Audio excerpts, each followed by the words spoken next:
It is my honor and my privilege to introduce our first two speakers this morning. And I'm going to introduce them back to back, and so they'll come up one after another.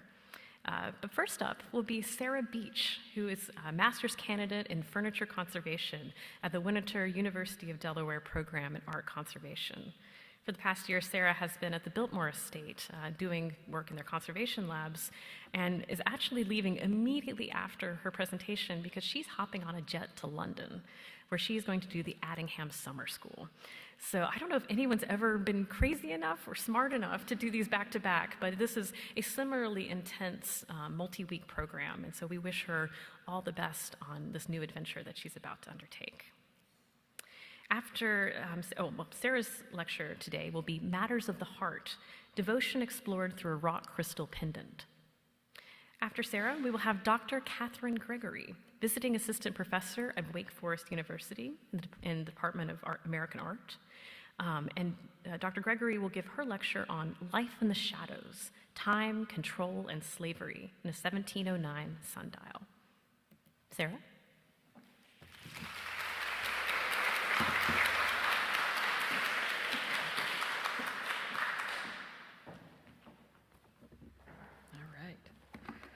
What an honor to go first. All right, well, I would like to begin with a brief quote.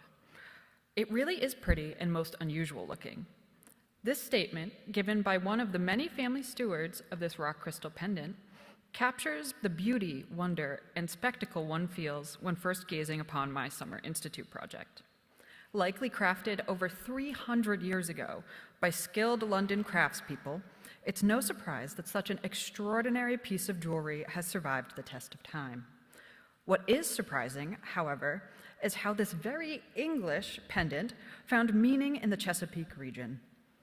Though this heart pendant may have been intended as a token of devotion to Queen Henrietta Maria, I argue that the latent themes of adoration have been activated throughout the life of the object to engage with relationships both at the political and familial level. For my talk today, I will first introduce you to my object. Then I will discuss a brief overview of the reign of King Charles I and the plethora of material culture that arises in his wake.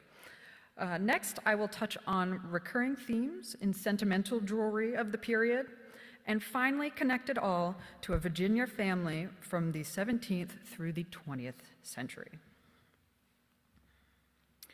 The rock crystal itself appears to be a clear quartz cut and faceted to resemble a heart. It is set into a gold bezel with delicate engravings and a loop at the top to be worn on a chain.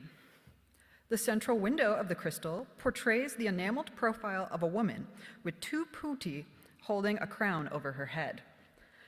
Below the figure is an intricate cipher in twisted gold wire, possibly reading HMH on a textile or woven hair ground. Such prominent royal iconography aligns the object with other tokens of devotion to the royalist cause and the House of Stuart in the 17th and 18th centuries. The reign of King Charles I, who ascended the throne in 1625, has become infamous for its tumultuous political decisions, numerous wars, and religious conflicts. Charles's chosen wife, Henrietta Maria of France, was a prominent Roman Catholic whose faith was a central concern to the Protestant English Parliament. As a devout believer in the divine right of kings, Charles I was constantly in tensions with Parliament as they attempted to curtail his absolutism, which would ultimately lead to a series of civil wars.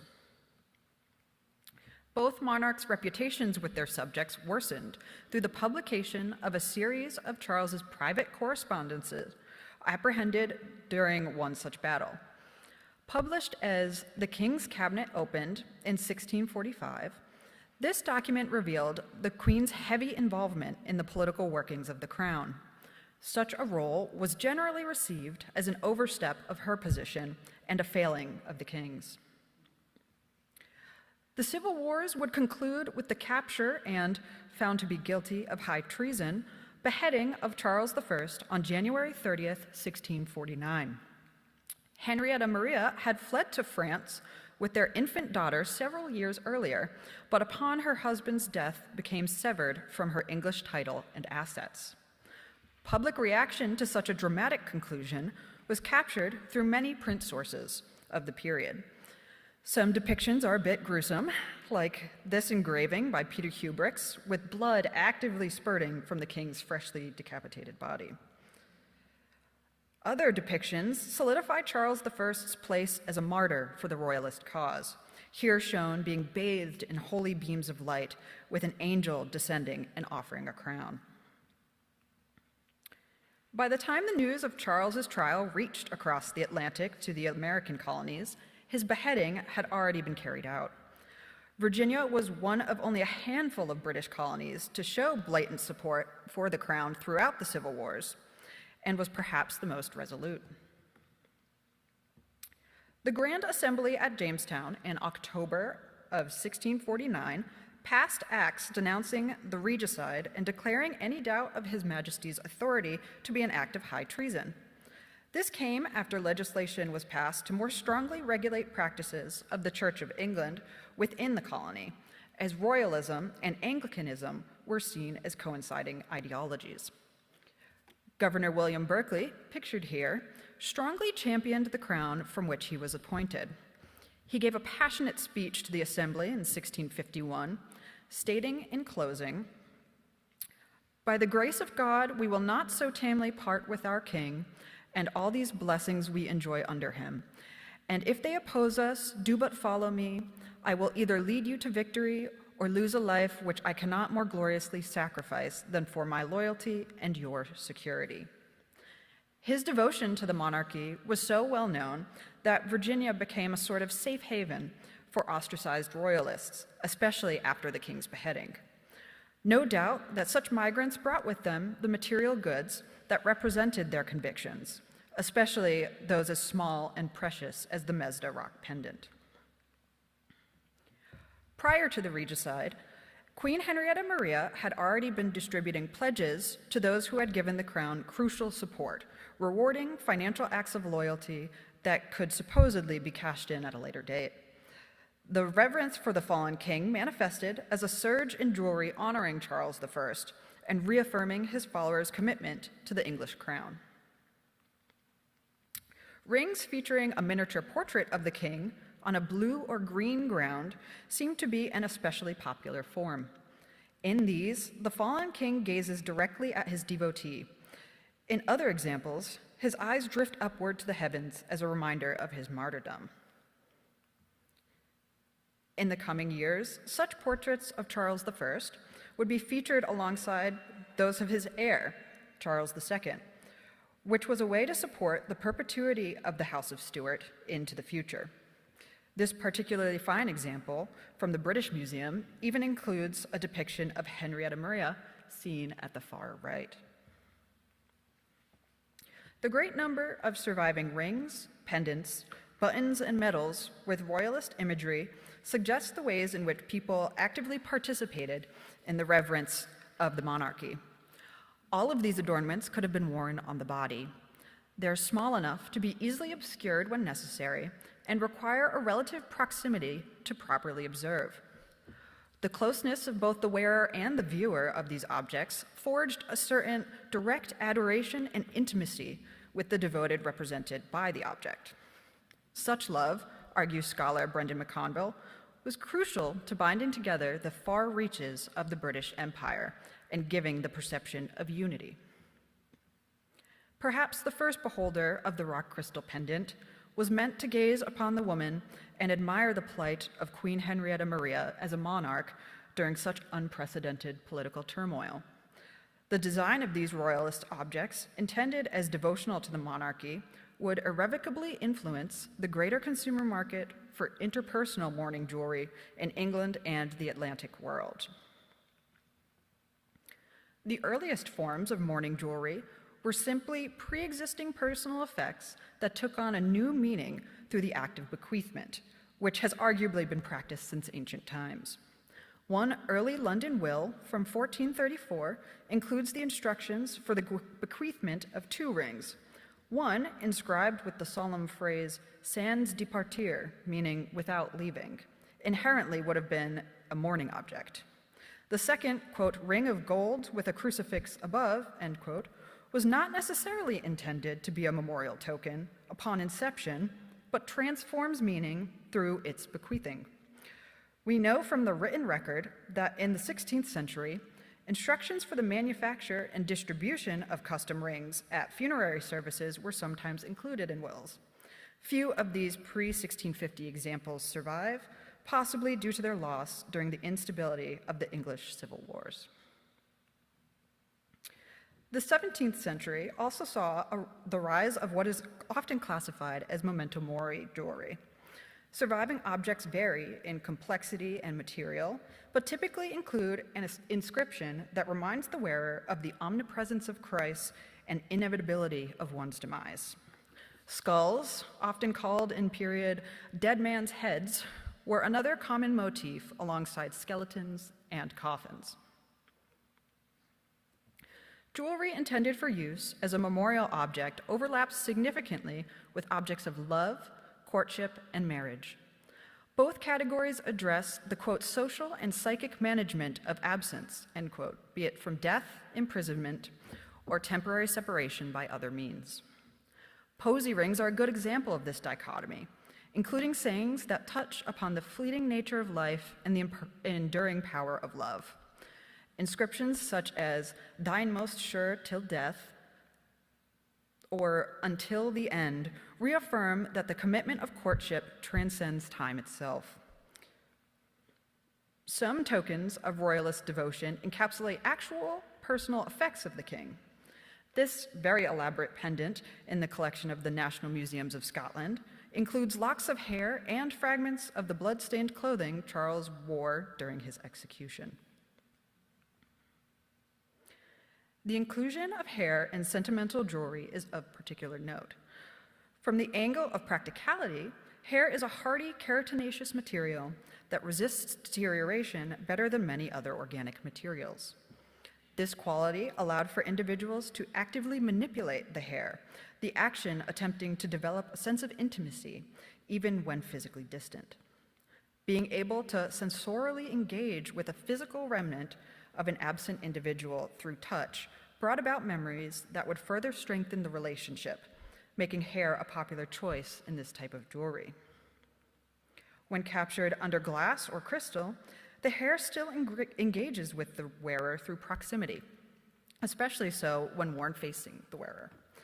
In this way, sentimental jewelry was elevated in the possession of the beholder, becoming a treasured object of reverence and devotion, similar to religious relics.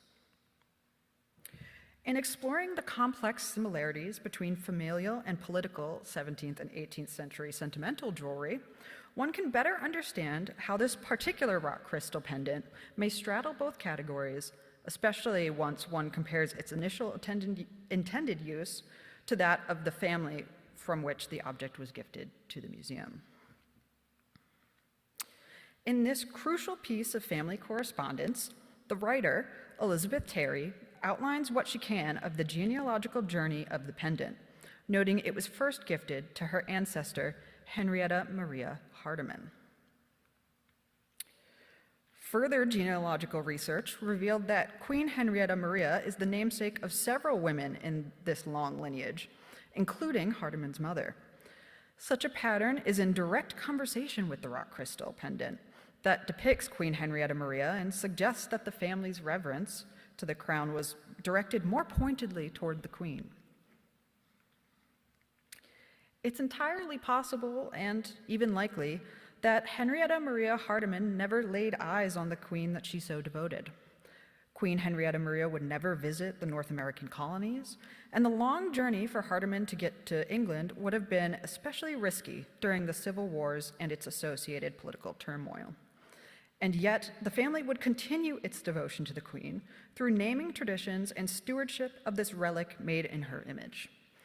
This relationship by proxy created a strong sense of affection and love between the monarchy and its subjects that spanned across the Atlantic Ocean. Both the physical and temporal distance eventually resulted in the rock crystal pendant acquiring new significance that, perhaps unknowingly, still hearkened to these devotional roots.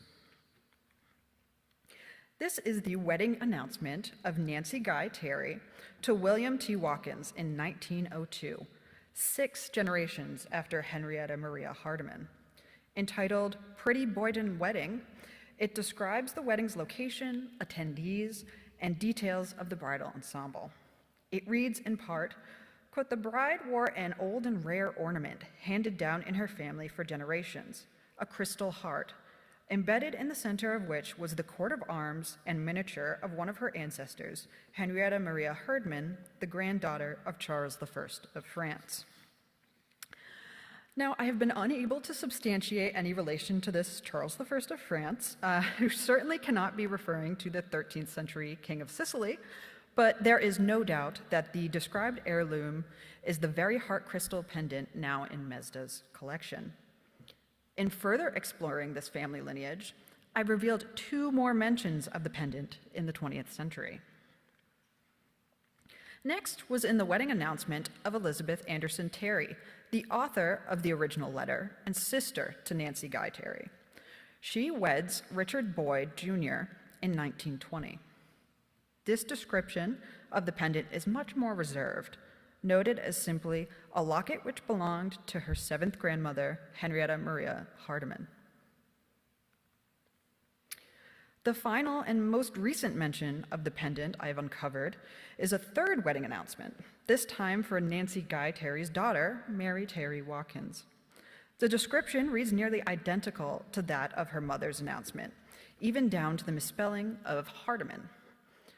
This wedding, held in 1931 to John Alton McIver, is mentioned in Elizabeth Anderson Terry's letter, which reads, "Mary T. has been working in New York for some time and feels that with the present depression, a quiet wedding would be suitable for all connected, and that's why she was married in New York instead of at home."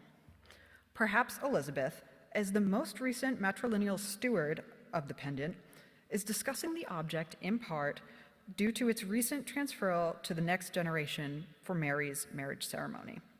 Ultimately, the pendant became in the possession of Mary Guy Boyd, the daughter of Elizabeth, who would gift the object to Mezda. We can conjecture as to why such a pendant found its way into so many bridal outfits. The object's sentimentality as a family heirloom and, referring back to that first quote, its fascinating beauty no doubt contributed to the pendant's survival. The rock crystal's use in 3 20th century wedding vestments of women in the Terry Watkins family reaffirmed the object's role as a devotional token. First serving as an object of reverence to Queen Henrietta Maria, the pendant represented an imaginary relationship that served to bond subject to ruler.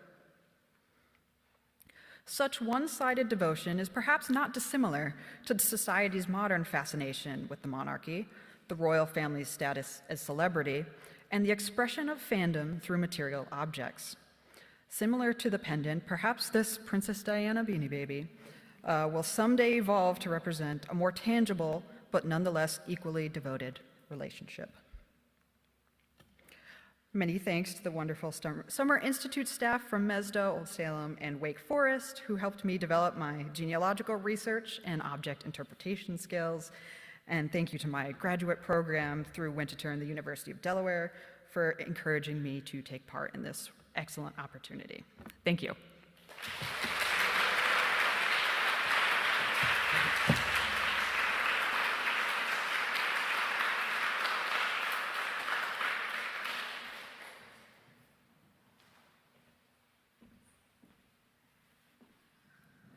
Hello. Thank you all for being here today, both in person and online.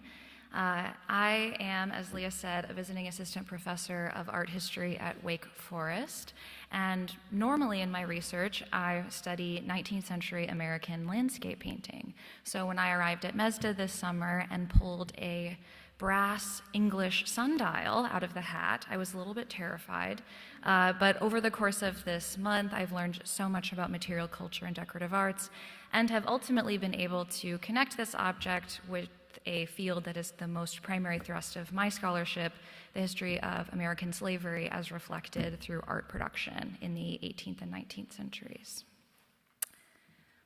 All right. Across the Virginia colony, throughout the first 150 years of its existence, historians and archaeologists have found evidence of sundials installed at the homes of the colony's richest residents. At Monticello, Mount Vernon, Mount Airy, Arlington Plantation, and Wye House, owners placed horizontal sundials made of brass or bronze in their gardens. These shining, sumptuous objects would have caught the eye of anyone strolling through, a resident, a visitor to the home, or an enslaved person bound to it. One such brass sundial, made in 1709 in England, arrived at the port of Norfolk, designed for Willoughby Point. This sundial was made for a wealthy planter living there, a descendant of Jamestown settler Thomas Willoughby I. This horizontal sundial was attached to a pedestal and placed in Willoughby Point's pleasure garden, providing the time while also delighting the time teller with its polished brilliance. These plantations are united through their architectural splendor, their dominion over the landscape, and most notably, their reliance on enslaved labor.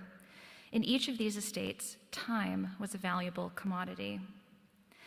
In this talk, I am arguing that Mezda's brass sundial, donated in 1991, is part of a contested history of control and power in the Virginia colony. It is an object made to demonstrate the family's fabulous wealth and cultural connections to England, but it also reflects a desire to control the landscape in which it was installed, a landscape built by and for enslavement. We'll begin by introducing this object and when and how it was made. Then we'll situate it within the history of the Willoughby family.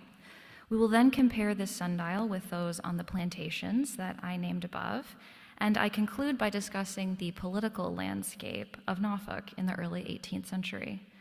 I read this sundial through the lens of freedom and enslavement in the Virginia colony. Thinking about time, control, and ownership, I consider the tenuous and anxious concept of power in early Virginia. This sundial measures approximately 8 inches square and has a gnomon, or angled arm, to cast a shadow on the plate.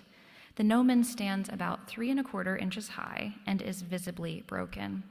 The gnomon slides loosely into 2 grooves on the plate, which means that it could have been previously replaced by its owners. The sundial is engraved with traditional Roman numerals, which are the most deeply carved lines on the plate. Small notches between the numerals mark each hour into 8 portions, and triplets of dots mark the half hour. On the bottom, we see a smiling sun with 12 rays, 6 with straight edges and 6 with wavy ones. The sun is delicately engraved with upper and lower eyelashes and wide pupils. The eyes are its focal point.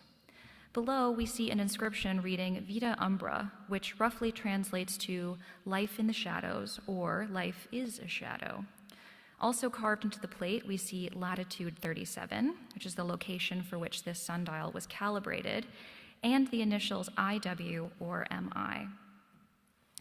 This sundial was donated to Mezda by Mary Stuart Banks, later Mary Stuart Weber, in 1991 after passing through her family for over 275 years. This donor traces her ancestry back to Thomas Willoughby I, and it's possible that Thomas Willoughby IV was the original owner of this object.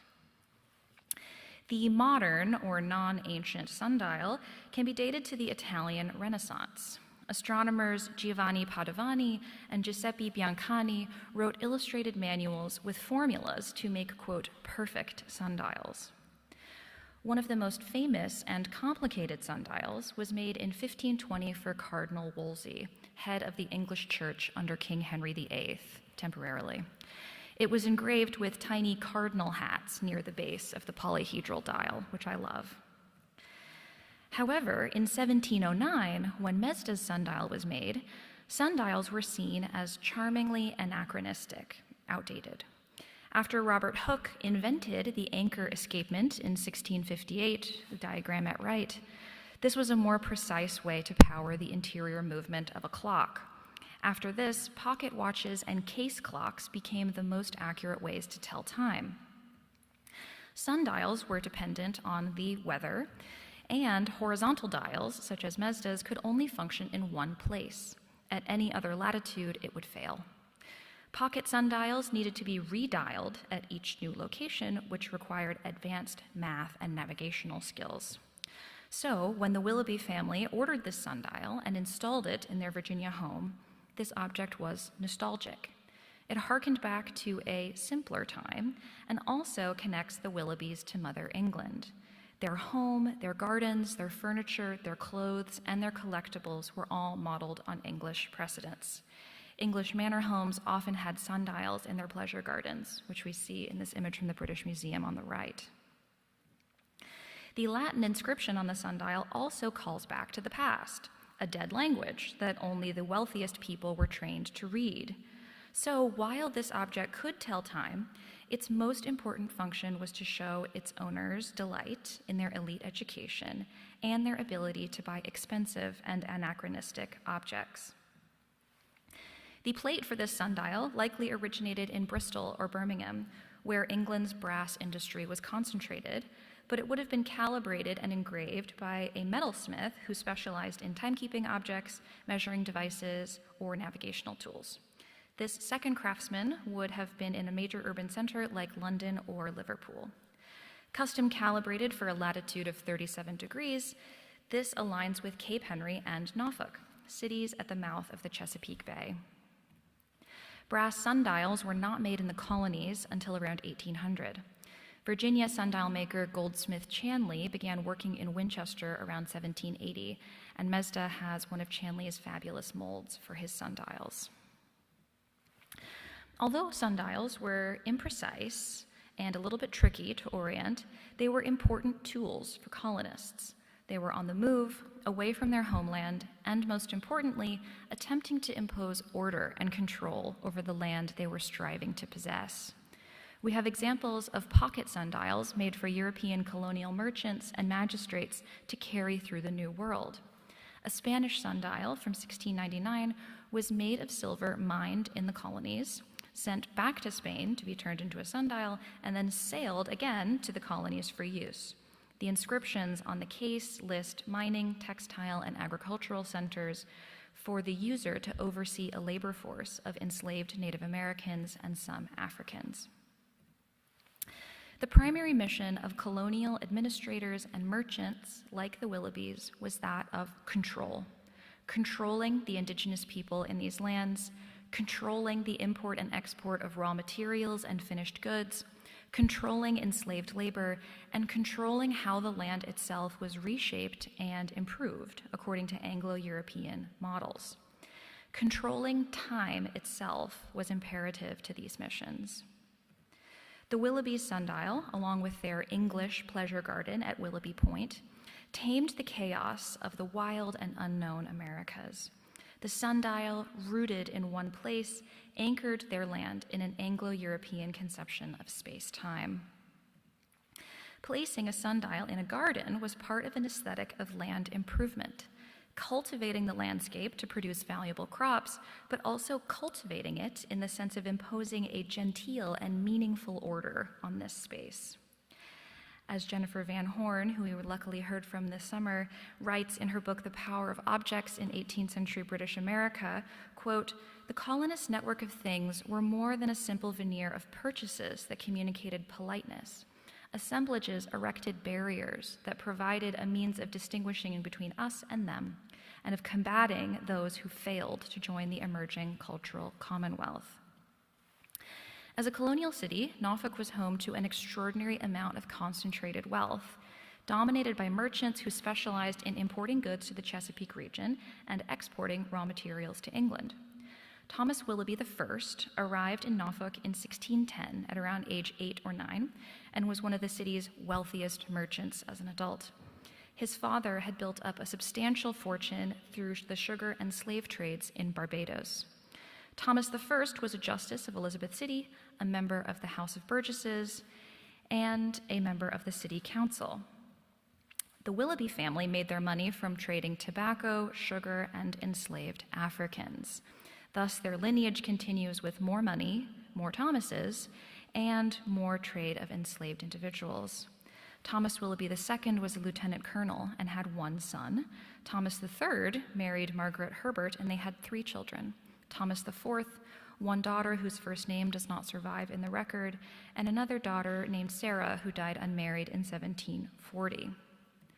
The next Thomas, V, died in the summer of 1753, and his son William built the Baylor Willoughby House, which still stands in Norfolk. Trying to place this sundial within the family home, or find which Thomas it was made for, I read the wills of the Willoughby family written in the 18th century. Slavery is in every line of these wills. For example, 2/3 of Sarah Willoughby's 1738 will focuses on which of her enslaved men, women, and children will be left to which family member. Her inorganic possessions make up only one line, but share space with enslaved people again. Quote, I do give to my second cousin, John Willoughby Robertson, all my debts, my household goods, chattels, and ready money, and also 1 gold girdle buckle, 2 gold rings, 1 pair of gold earrings, and all my other effects whatsoever, end quote. In all their wills, the Willoughbys' enslaved property were their most valuable possessions. One way the Willoughbys controlled their enslaved property was by controlling their time. Time was a tool of the enslaver, the overseer, or the merchant who profited from unfree labor. In his book, Mastered by the Clock, historian Mark Smith writes, quote, but what the ownership and understanding of the clock did bestow was power, specifically the power to set the actions of others. Like every other propertied class, masters coveted both profit and the social control of labor, and thus any additional forms or tools of power would always be welcome in the ongoing effort to regulate the behavior and productivity of chattel. A 1712 handbook, pictured at left, called The Young Gentleman's Guide to Dialing, instructed men, and this is men, how to use sundials and make their own in order to understand God's divine plan for humans in the world. We have evidence of sundials in elite Virginia homes belonging to men of a similar economic status to the Willoughbys.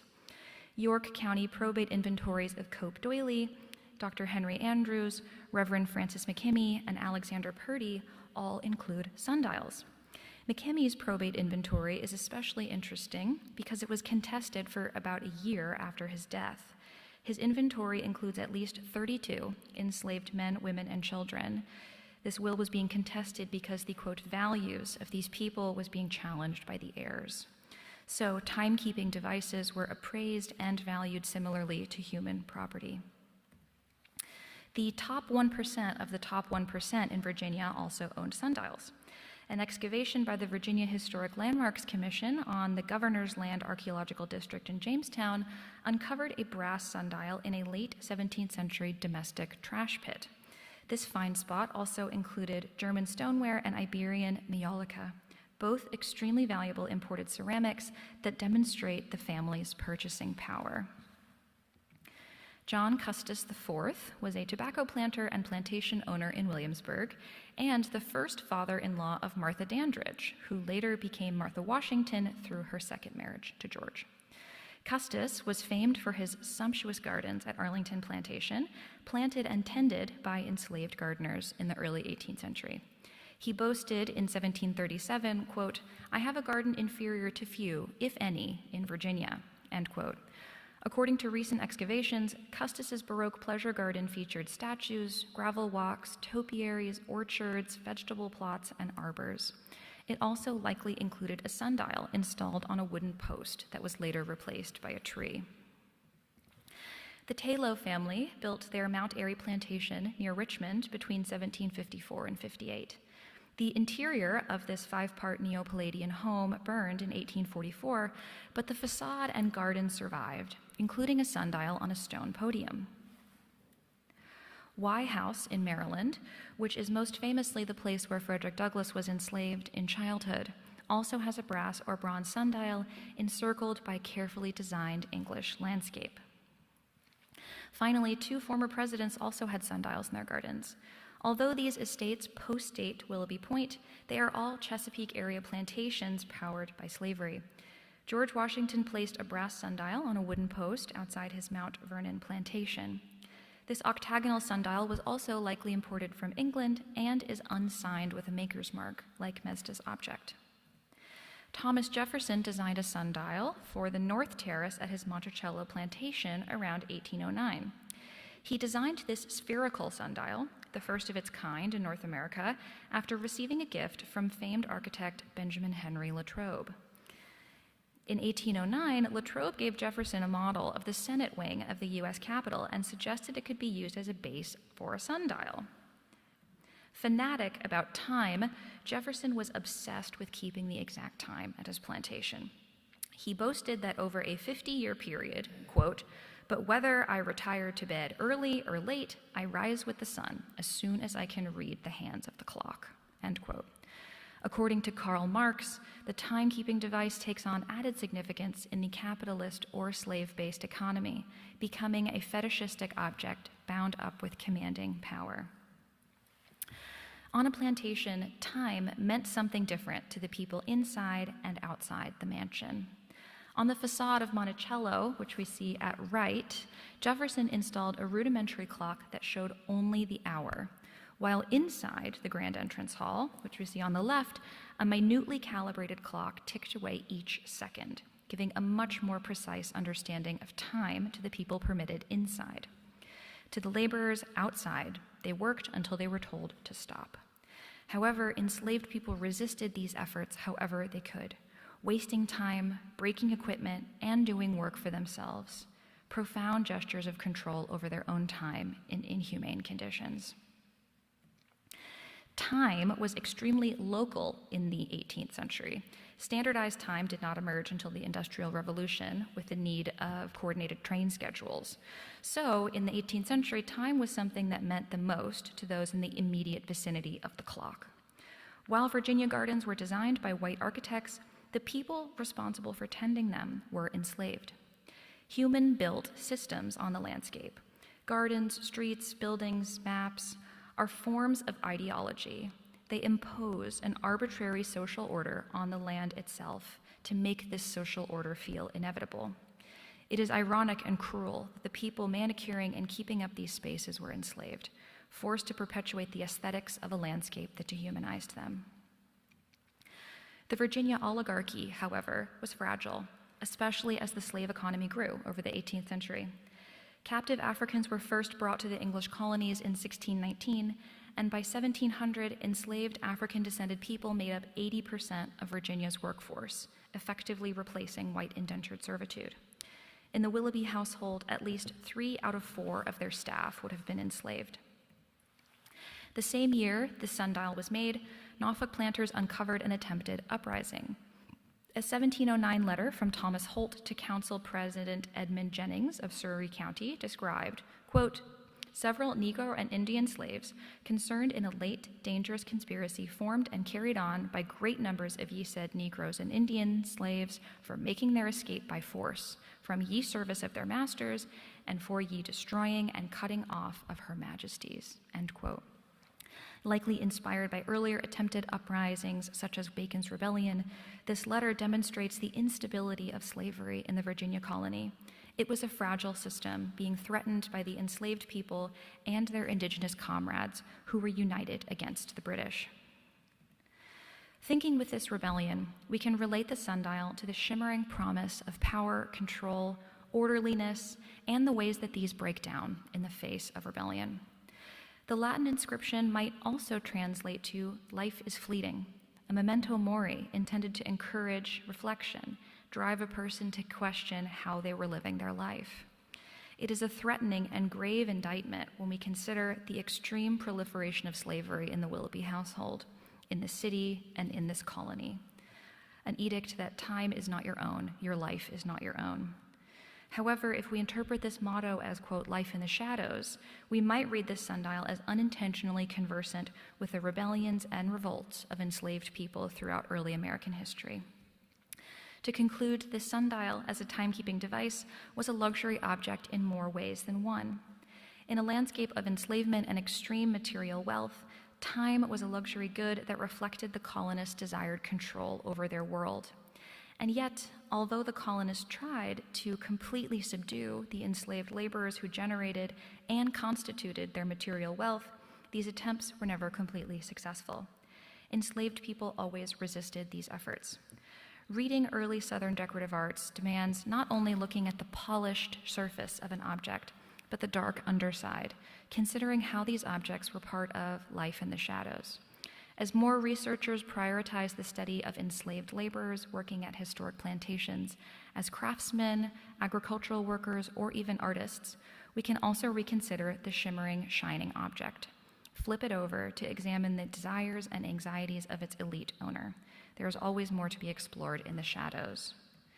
Thank you to the following for supporting my research and helping me with this very mysterious object. Thank you.